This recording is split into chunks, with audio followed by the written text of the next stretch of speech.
not seeing a live button. It looks like a different menu to me. So. Quit being so frustrated with me. Okay, here I found it. It's like, but it's a totally different menu that I'm used to.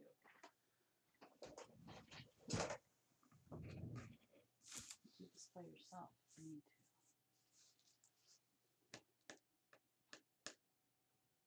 Okay. I think we're live. We're live. Welcome. Live from the library at Glen Haven. It's Monday night Toltec Discussions with Golden Eagle. I'm your host, Golden Eagle.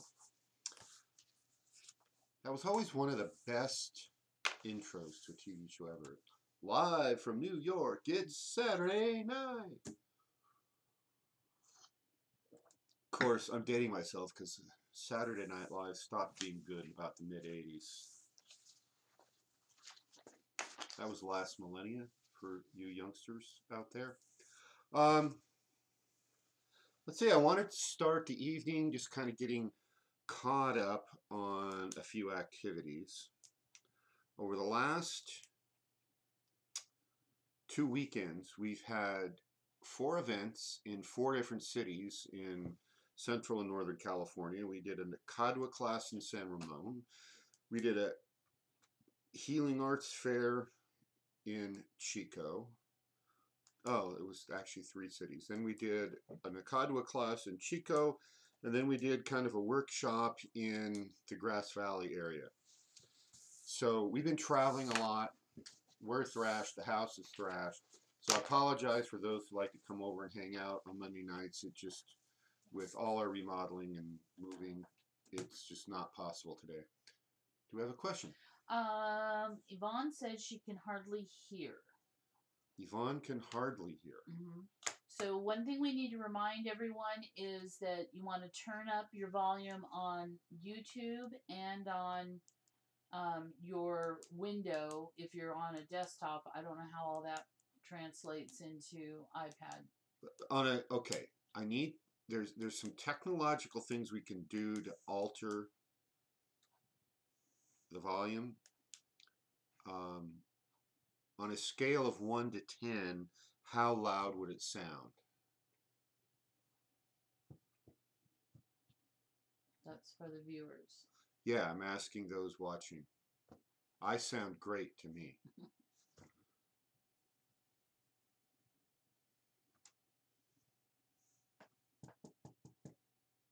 Two.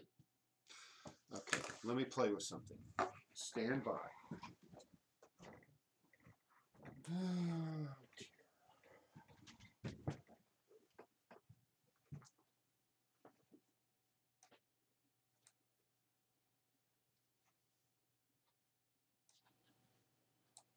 Testing. Testing. Testing. How does it sound now?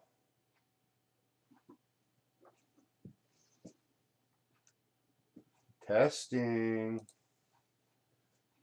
Is anybody out there? We're testing. It's better. Okay. We're going to go with that rather than any other kind of gyrations.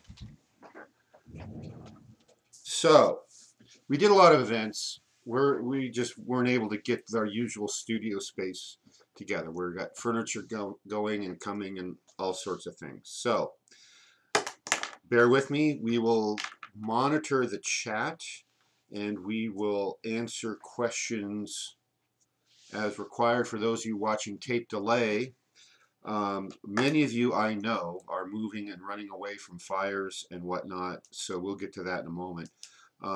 But for those of you who are ever able, it's always better to POG and watch live, of course. You'll get to share more in the radiations and the transformation experience. And you get to ask live questions.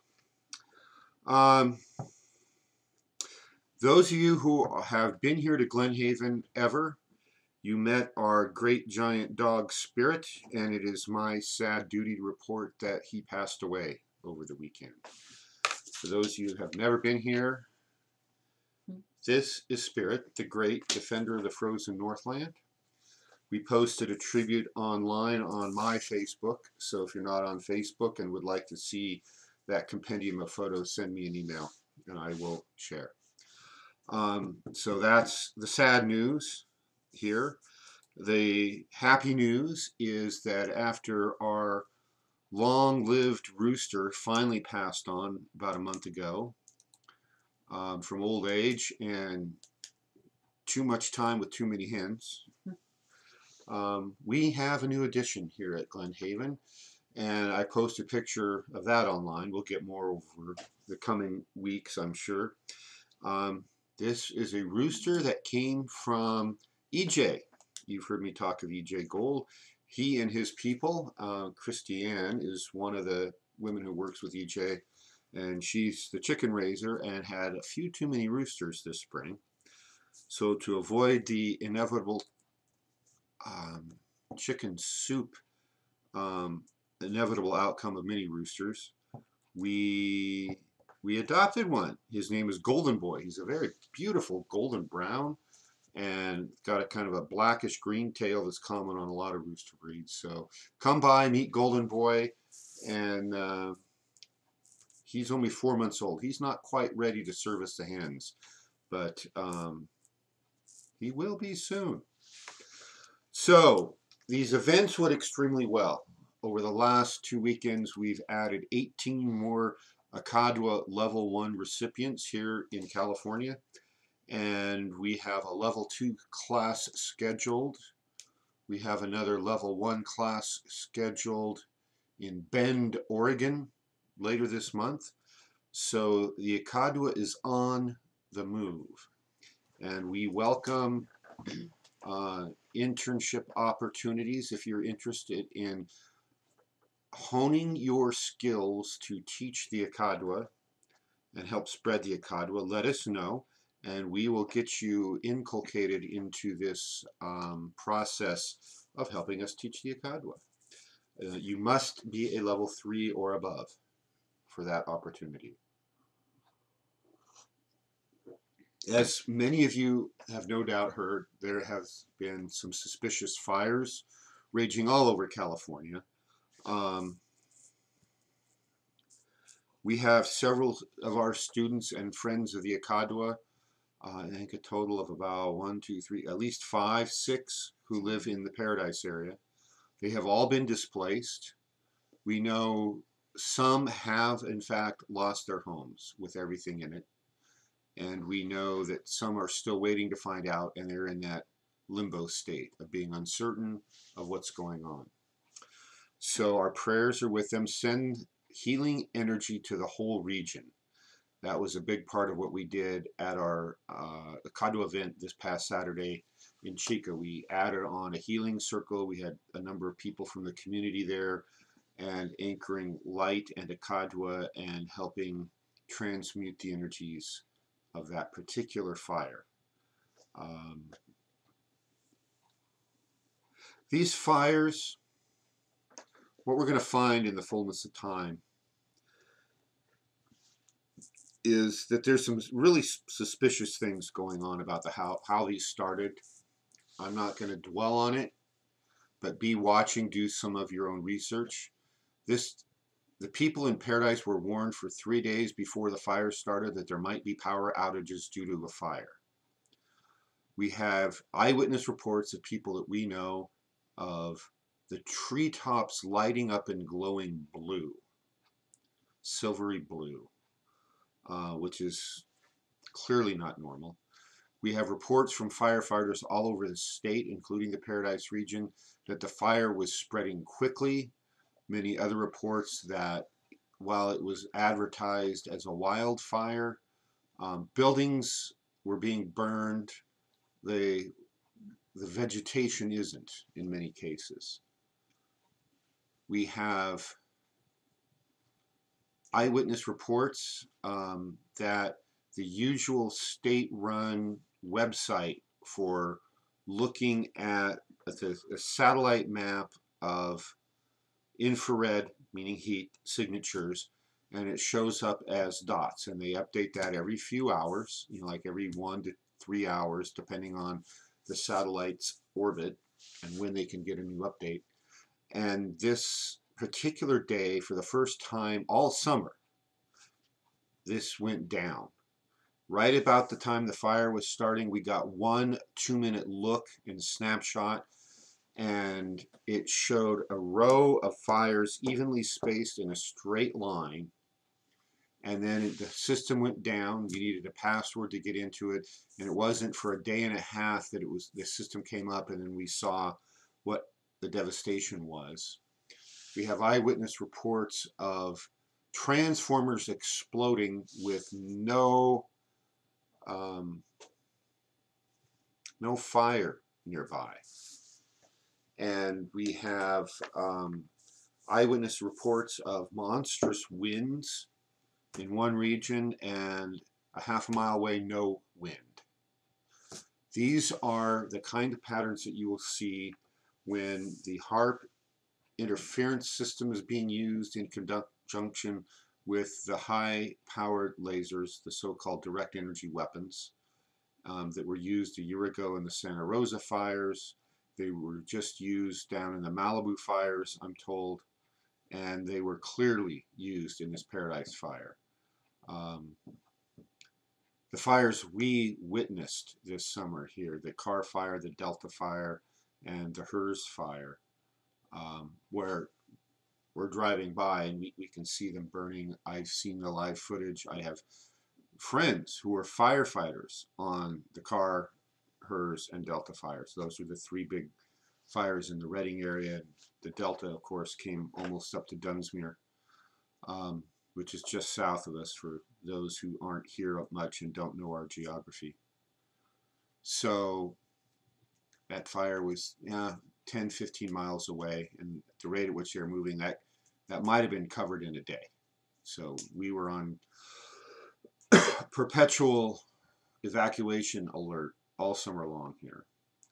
And when we got down there, this isn't eyewitness reports of people I know that I trust. This was eyewitness reports of me.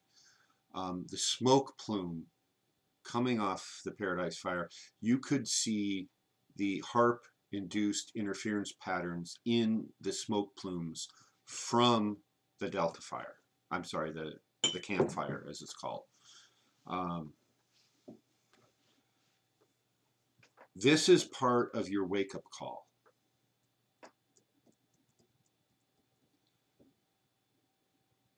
It is not intended to invoke a fear-based response. It is a reality check.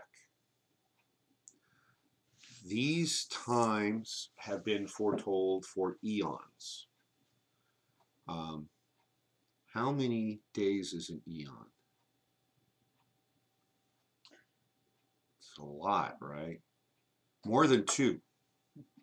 Yeah, an eon is more than 2 days. In fact, it's probably more than 2 millennia.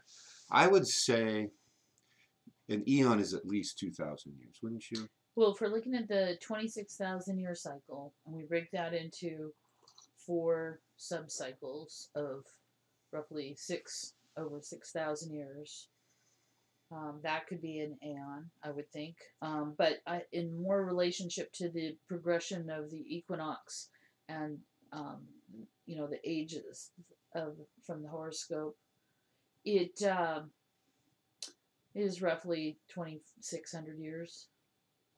I mean, yeah. 26,000 years. Okay. No, 100. 100. 2,000 years. Yeah. Okay. So an eon is at least 2,000 years. It's a really long time. And these prophecies go back at least a couple of eons. And they say that these crazy times we are in right now were coming.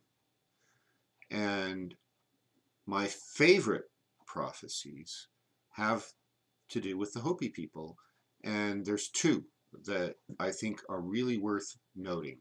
One is that in the days of, I think it says purification, meaning the end times is the way it's described, there will be cobwebs spun in the sky. And when you look at the chemtrails with a crosshatch pattern, you can't help but think, oh, That looks a lot like a cobweb. The other quote from the Hopi is, yeah, the end times are coming, just like all the other prophets from all the other spiritual traditions have foretold. But how quickly they come, how bad it gets, and how quickly we recover depends on what we do now. And what we do now is, what the Hopi prophecy said is, we need to live locally and sustainably, which is starting to sound a lot like the Tolteca Yolto philosophy that I am endeavoring to teach. And how many people wake up and actually do that? So here at what I've taken to calling the Coalition to Continue Trying to Wake Up Those Who Are Able, that's the new name of our school,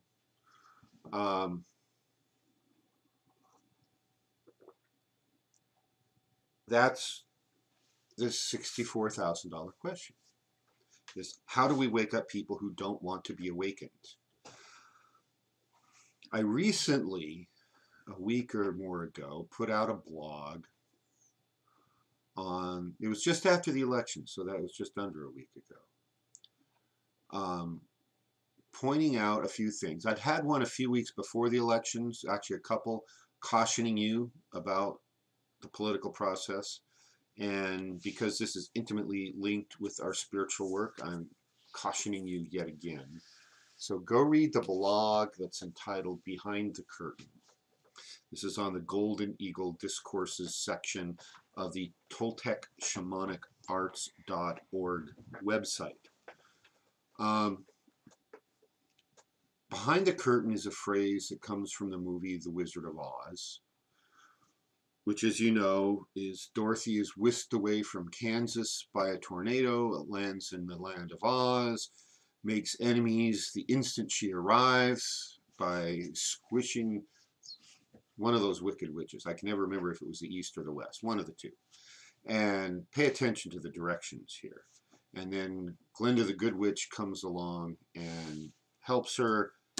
Was there a question? No, I was just going to say it's the East got killed and it's the West that was goes her after Dorothy. Okay, thank you. East got killed, West goes after Dorothy. The Wizard of Oz is very archetypal when you analyze it. It is absolutely a spiritual work movie. Dorothy then has to go on a quest. So this is right away, start thinking Joseph Campbell's Hero of a Thousand Faces hero's journey. She has to go on a quest. She has to be tricked into it, just like Joseph Campbell's stories report. And along the way, she meets the Scarecrow, and he has to develop brains. She meets the Tin Woodman, who needs to develop heart and the ability to love. And then she meets the Cowardly Lion, who has to develop courage or strength. So right away, what should you be thinking? You can answer to.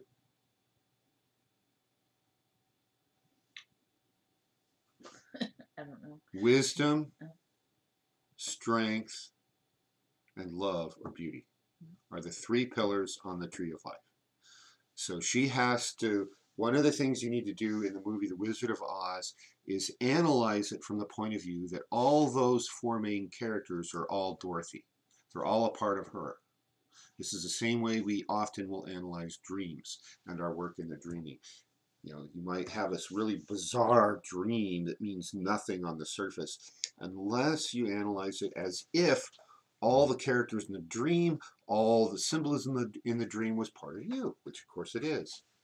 And so these are the qualities Dorothy has to master in order for her to get back home to Kansas. I always wondered, why was she trying so hard to get back to Kansas? She's living in Oz. She's being treated as a hero because she killed the Wicked Witch. Gold and riches and Why would she want to go home to Kansas? Home. Home. There's no place like home. There's no place like home. So it's a good movie. If you haven't seen it in a while, go watch it. And then, of course, when she first gets to Oz, she goes up to the meet the Great Wizard, the Wizard of Oz. And it's this huge, glowing, talking head with flames shooting out and cannons booming and this deep voice. And it's big and it's scary and it's all powerful. And you have to do exactly what this phantom talking head says, otherwise bad things will happen to you. Just don't question the talking head. So she does, and the phantom talking head has her running out and fighting flying monkeys and killing witches or trying to figure out how to do it and getting kidnapped, by said flying monkeys. And in the end, they come back, and Oz tells them, you killed a good witch. You brought her broomstick. Great, but sorry, I won't help you. It's like, hey, wait, talking head. I did exactly what you told me to. And then, of course, it's the mind of the child, which in the movie is portrayed by Toto, her dog, who pulls back the veil, pulls back the curtain to reveal the man. And, of course, the famous line is, ignore that man behind the curtain. He's just a mere minion. And, of course, they don't buy it. At this time, they're like, wait a minute, dude. That's the classic representation and symbolism of the tarot card of the Fool. The dog nipping at the heels of the Fool, that child's mind, pure innocence. The same thing could be said about the Emperor's new clothes, right? It was the mind of the child who saw through the BS and, wait, the Emperor has no clothes. And didn't fall for that, you're just not worthy to see them because they're beautiful, right? So, The Wizard of Oz shows us this important concept that there's something behind the curtain, there's something behind the veil. And in terms of politics, there's 2 new pieces of homework for everyone. Homework number 1 is to read the novel 1984. If you're like me, you read it back in high school, which is not only last century, but last millennium, more than 40 years ago. And so I'm rereading it. I'm about a third of the way into it. And it reveals the playbook of the kind of people who are deliberately starting fires around California and other places. If you really want to know what's going to happen, read 1984. This is their attempt to start creating chaos. We have these long-held institutions like the Constitution that are very concertedly being tried to torn down, and the efforts, the thinking is, in chaos they can rewrite the rules the way they want to, and we'll end up with less freedoms than we have now, which are a lot less than when we fought a revolution against the prevailing government at the time back in 1776. So they've, bit by bit, this has been a long-term, carefully calculated process, decades and decades of very carefully snipping away just one bit of a right at a time. And 1984 describes that. So if you want to read the playbook, get a copy of 1984 and read it. And if you want to understand how that mentality is used more specifically in politics, there's one that's probably of lesser priority than 1984, but still very good read if you've never read it, which is called Animal Farm. Now, both of these books are written by George Orwell back in the first third of the 20th century, so 75-ish years ago, we'll say. And Animal Farm is a parody of the communist Bolshevik revolution, actually, that overthrew Russia in 1917 and the fallout from that. So go read that and read 1984, and then you'll understand a bit more of what's really going on. Back in the 1970s, when I was in high school and I read 1984, it was viewed as, well, gee, that's only like half a dozen years from now, so clearly our world isn't anything like that. So clearly this guy was nuts. Well, the time frame got stretched out, but when you look at where we are now, some 40 years later, 84 is 94, 04, 35 years later, ish. Took a little longer to get here, but we have a world that's dangerously close to 1984. I'm not going to say more about 1984 because until you read it, you won't get it. So go read it, please. You are hereby cordially required to go read 1984. The key is chaos. The players of the dark pieces of the chess game that we're involved in are trying to use chaos to shut down freedom and spiritual growth in particular. What is key about chaos is its unpredictability. Even those who deliberately create chaos with an intent to take advantage of it can't predict what's going to happen in a chaotic environment, a chaotic system. So those of you who've ever lit incense and watched that smoke rise up and then all of a sudden get turbulent and chaotic, there's no way to predict what's going to go on there. You have to be fast and flexible and able to see an opportunity and move in real time without too much planning. You have to know the desired state you're going for, and when you see something that'll either shut down the opposing side or enhance your own, you move, you act. There's a famous story back in the 1970s, question mark, when we had the first major international oil crisis. Well, first of all, you have to understand that oil crisis in 1973 was completely artificially induced. We have more oil now than they said there was left in the world because they lied. I know it's hard to believe that a politician would lie, but that's what happened. There was a teeny tiny company, an oil company, and I don't remember its name. And this was taught in management school. And what happened when everything's chaos, the natural reaction of every big company, which has gotten big and bloated and bureaucratic, is to be conservative and hoard everything and make all the decisions up at the highest level. And in a really volatile, chaotic market, that takes time. So this little tiny company, I think it was a Dutch company, I don't remember. They weren't even in the top 25 in terms of their size of being an oil company.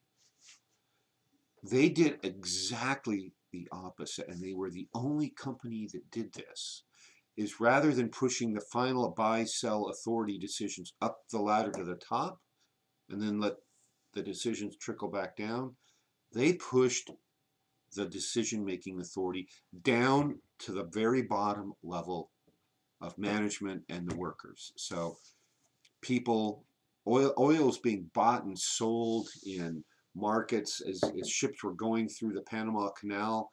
By the time the ship got from one end of the Panama Canal to the other, it could have been bought and sold 4 or 5 times. That's how fast and volatile the market was.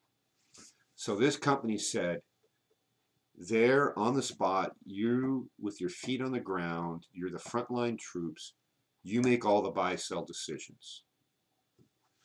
And they were able to take advantage of these rapidly fluctuating, chaotic markets. And when this period of about 2 years settled down, they went from being not even in the top 25 in terms of the size of oil companies. They made so much money with that one policy that they ended up being like the third or fourth largest oil company in the world. And they probably bought and merged, I think, but that was 40 years ago, you have to remember. And that's how we have to be flexible and move in chaotic systems.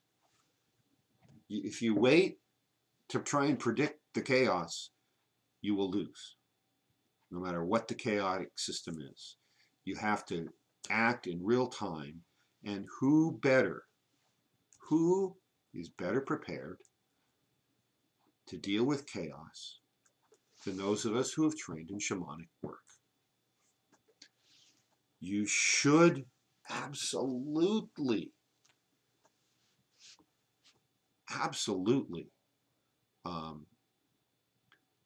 be embracing the idea of becoming comfortable working in chaos.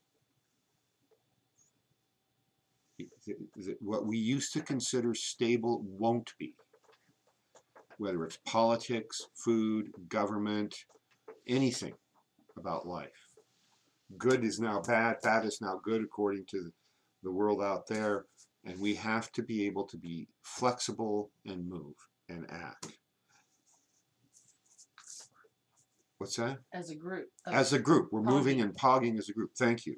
That's absolutely where the power is. So we get our group to move and pog together. And I will guarantee you, 100% guaranteed, when we are moving and pogging, there will be many instances where the group decides to go do something and you're going to say, I don't want to do that. That was certainly my case when I started studying in the Toltec group. It's like, what the heck? Although I was much less polite about it back then. I might have used a different word.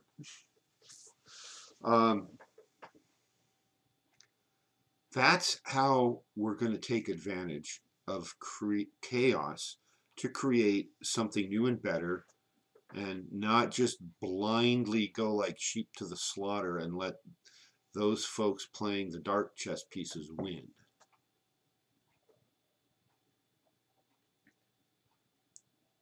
The lessons of 1984 are paramount when it comes to trying to wake those up. There's a good quote from 1984 applying to the masses. In 1984, the masses are referred to as the proles, which stands for the proletariats. That until they become conscious, they won't wake up and rebel. But unless they wake up and rebel, they can't become conscious. And that's what the other side is counting on. But the weak link is chaos. And that's what we can take advantage of, because chaos is our friend, because we do shamanic stuff. Everything is chaotic in the world of shamanism when you start traveling and working in the macro dimensions. It just is. We have to be willing to embrace chaos. And just like this event in paradise, chaos is upon us. Any questions yet? No, we have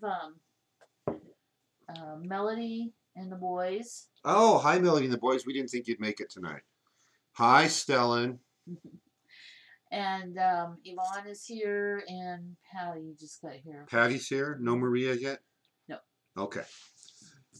There's that whole 2-hour time difference between here and Maria.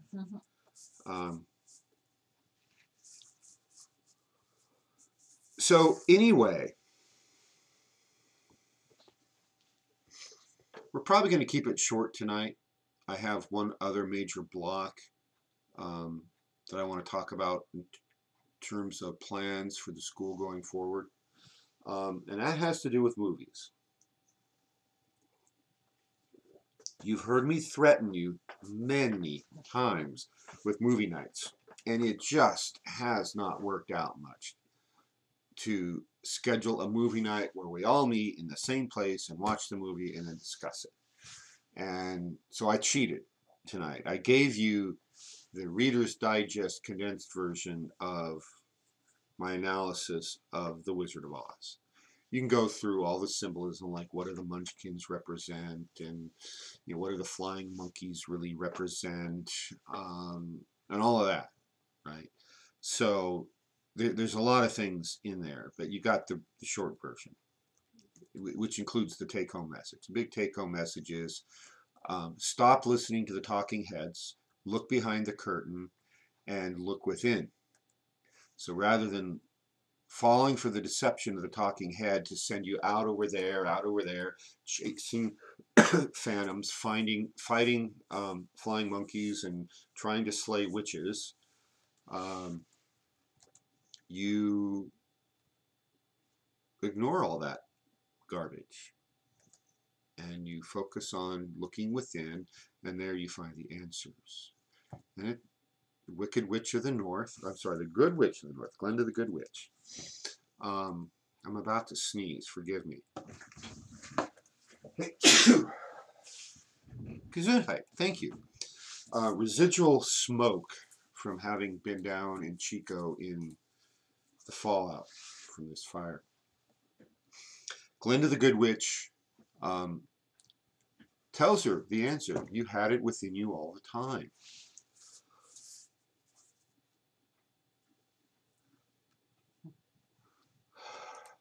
I hate that.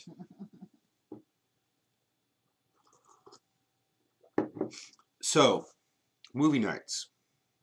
Next week, we're going to do a movie night on Monday night. That's what our discussion is going to be about. You don't have to watch the movie Monday night and then tune into the discussion. Watch it any time between now and Monday night.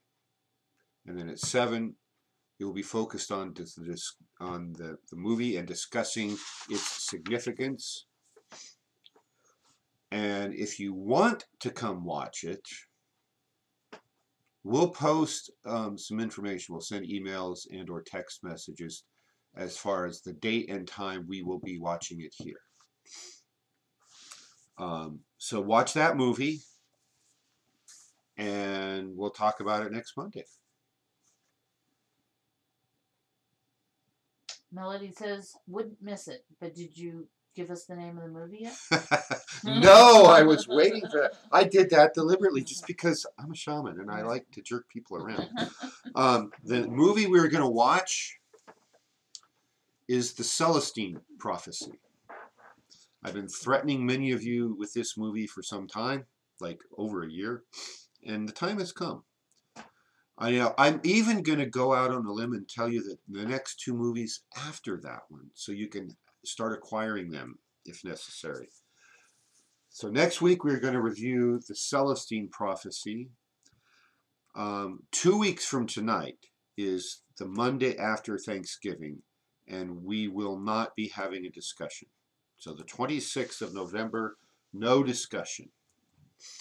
And then the week after that, which is the 33rd of November, so do the math and subtract 30, that's probably December 3rd,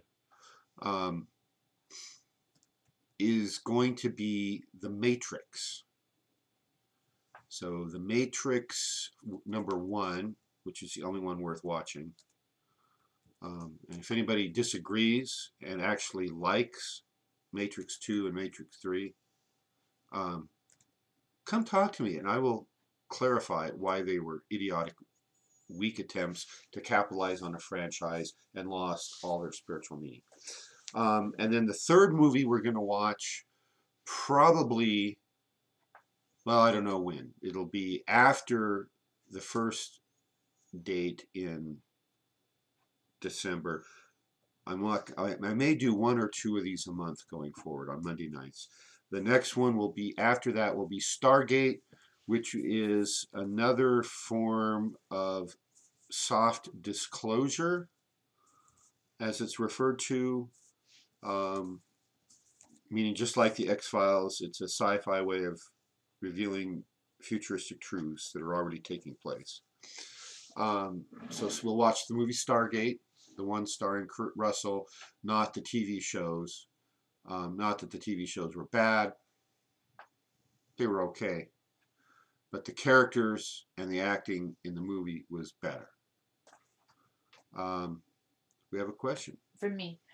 Have you given instruction on, what's the instructions when you're watching a work movie? Okay.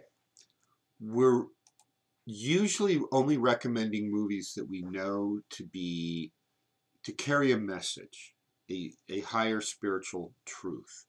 So like The Wizard of Oz, I just described to you, is a reenactment of the hero's journey and the archetypes and the Kabbalistic tree of life and what's required for your own spiritual transcendence.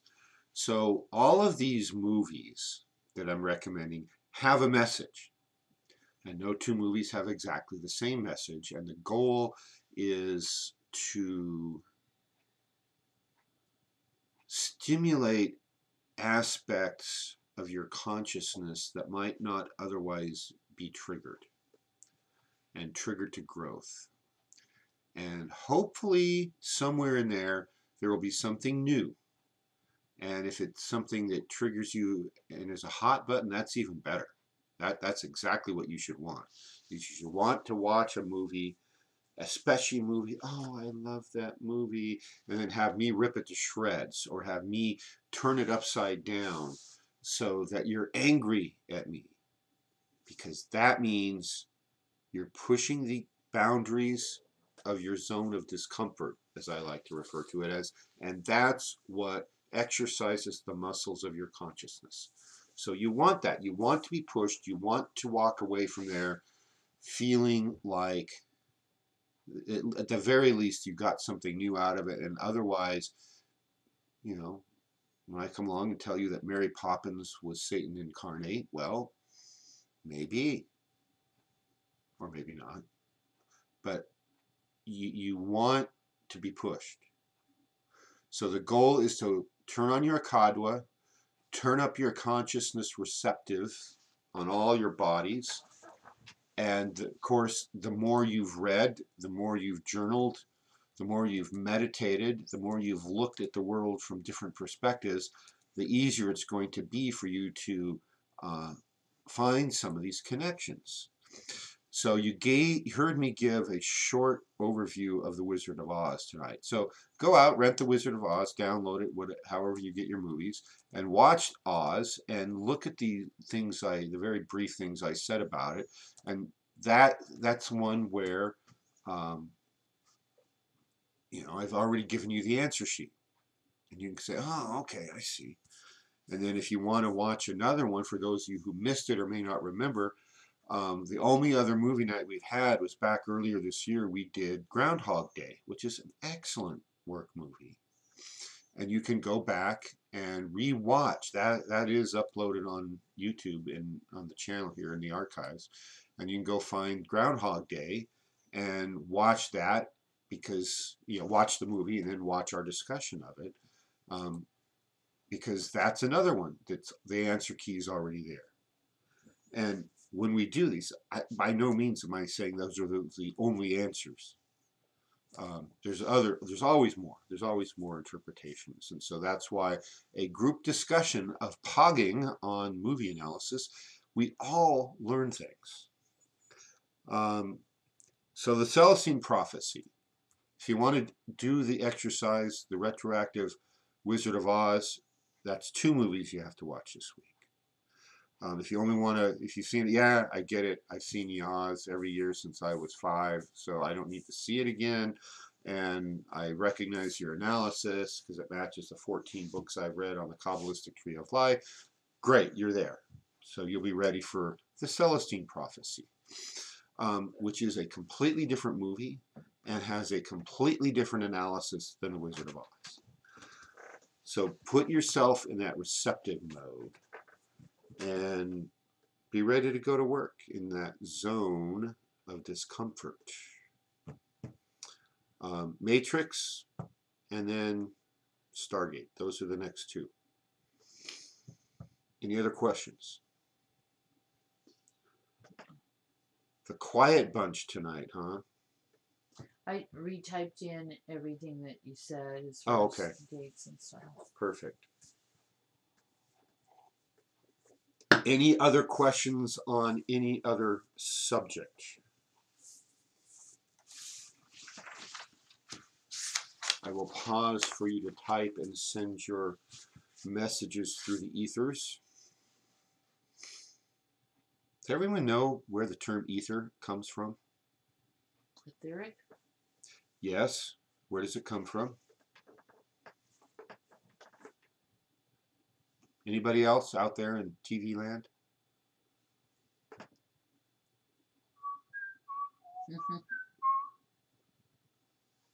Yes, they're being pretty quiet tonight. Pretty quiet tonight. Okay.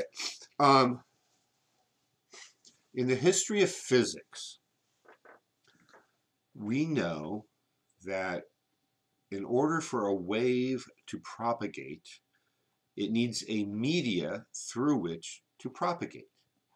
So water, for example, is the medium which carries the energy of the wave. So a wave is a way of transferring energy from one place to another. So we have an earthquake off the coast of Hawaii because the volcano is erupting again, and then that sudden displacement of the ocean floor causes this big sloshing, which creates a big wave, and all that energy, the gravity of the earth combined with all the tectonic properties, releases a whole bunch of energy, and that wave propagates towards the coast of California and wipes out Crescent City again in yet another tsunami.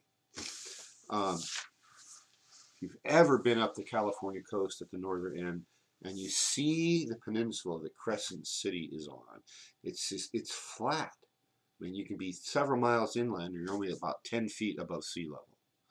And the whole thing has been wiped completely clear of trees. There's no big trees in Crescent City because about every 100 years or 200 years, the whole thing gets sloshed over and wiped out by yet another tsunami. It juts way out into the Pacific Ocean. So when we began analyzing light, there were two competing theories. One said light is a form of a particle. That was the model favored by Isaac Newton of some fame in the world of physics.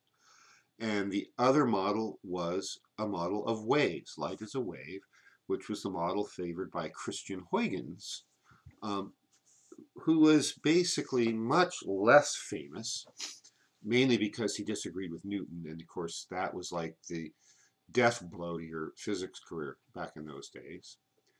And the only reason we even know Christian Huygens' name anymore is because it turns out he was right. Light's a wave.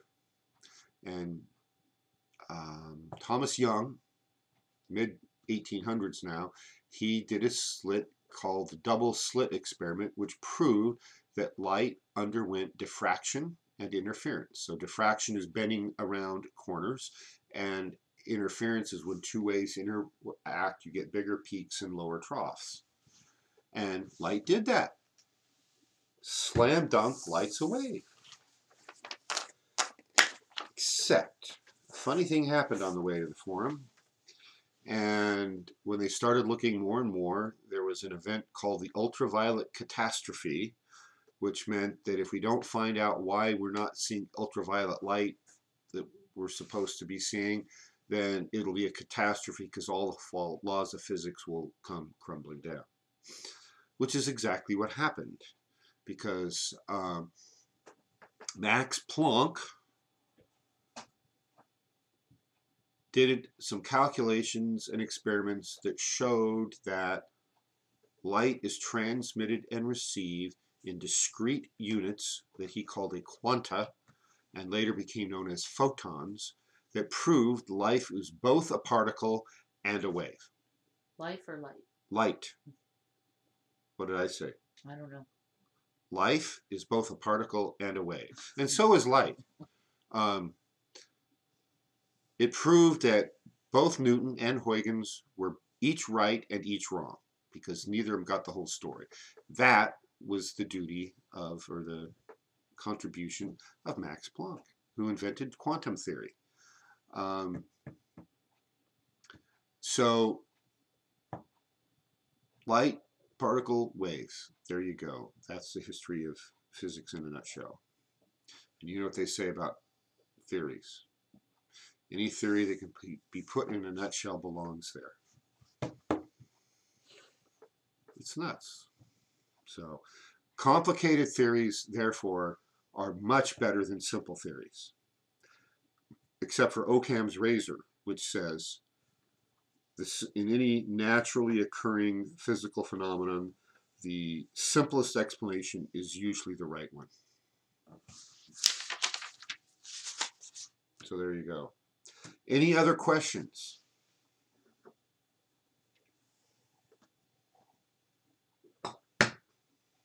I belabored the physics tonight for your benefit. I'm pushing you further into your zone of discomfort. We have movies coming up next week. Watch The Celestine Prophecy. Don't be a proll. Trolls are they who cannot wake up. And use chaos enjoyably. Here endeth the lesson. I'm typing in the books you recommended. Okay.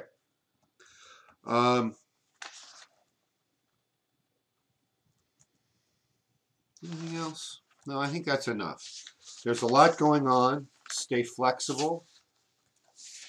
Be diligent in your personal practice, your journaling, your dream journaling,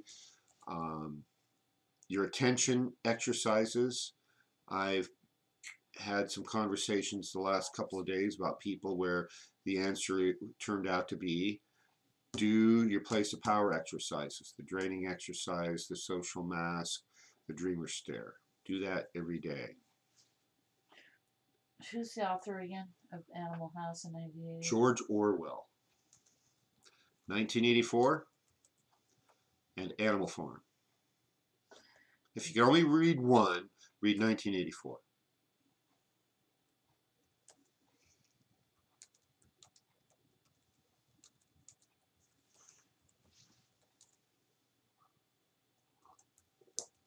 All right. Okay.